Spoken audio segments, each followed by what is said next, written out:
Biden's cabinet. Her name was Jennifer Granholm. She wanted an all-electric army by 2030. I can't even say that without smiling. Yeah, it's true.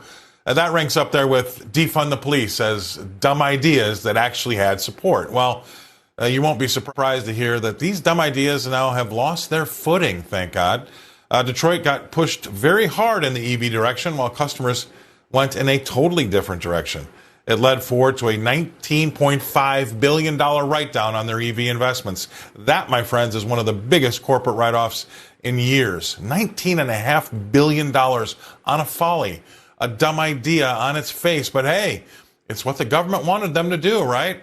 And on the other hand, Toyota, well, they nailed it. They went the hybrid strategy, but it wasn't easy for them.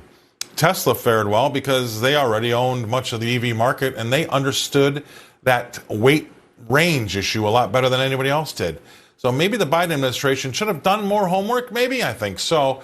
As Thomas Sowell says, we are now in an era where we're getting rid of the things that actually work and replacing them with things that just sound good. That's it. My next guest will have something to say about all this. Please welcome to the show, Ms. Rebecca Walser, Walser Wealth Management. It's her name over the door. She's the big shot there. Thanks for being on, Rebecca. All right. We're getting rid of stuff that works with things that sound good, or at least that's what we were doing. It seems like we're course correcting, and that's a good thing.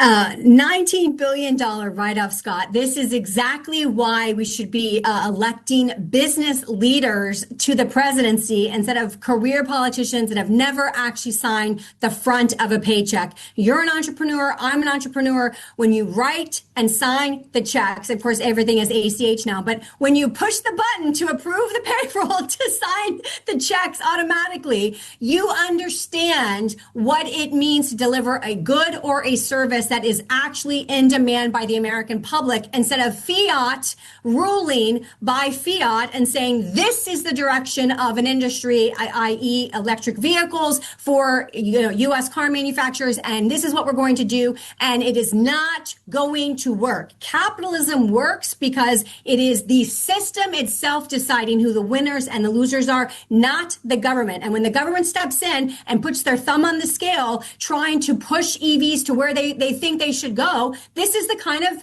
fallout and the results that you get. I think that politicians, Scott, we would all be much better served to take a note from Ford. There is a story, it's legend now, that the CEO of Ford went over to China to investigate their auto manufacturing plants. And when they went into the actual shop, the lights the plant was dark. And the reason the plant was dark was because the robots were creating the cars and they don't need lights to work. So we should be putting a lot more time into what human capital will still be able to do to add to GDP from a capital perspective as a net positive, and not dictating because we weren't going to have anywhere to go because we're not going to have jobs. We have a lot better success creating task force to figure out what we're going to be doing after the world is taken over by the robots and the machines, as opposed to dictating that we should be driving machines of a certain ilk.